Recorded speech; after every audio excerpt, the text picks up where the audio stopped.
अगर तुम ना करोगे तो कर्म कौन करेगा।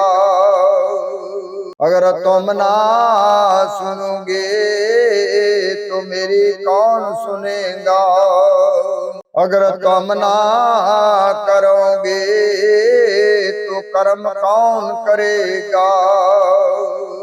अपने दामने शफात में छुपाए रखना। मेरी सरकार मेरी बात बनाए रखना। मैंने माना कि नकम्मा हूँ मगर आपका हूँ। इस नकम्मे को भी सरकार नभाए रखना। अगर तुम ना सुनोगे तो मेरी कौन सुनेगा।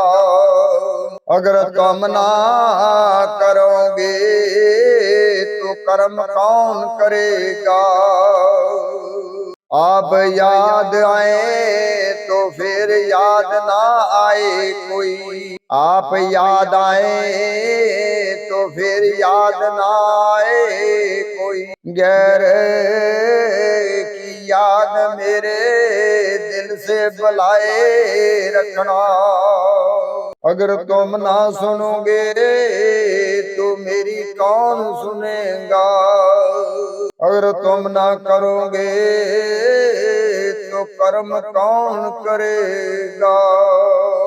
जब हशर के दिन सूरज सवाने दे पे आए। जब हशर के दिन सूरज सवाने दे पे आए। अपनी कमले के गुनाहगारों पे साए रखना। अपनी कमले के गुनाहगारों पे साए रखना। मेरी सरकार मेरी बात बनाए रखना। मेरी सरकार मेरी बात बनाए रखना।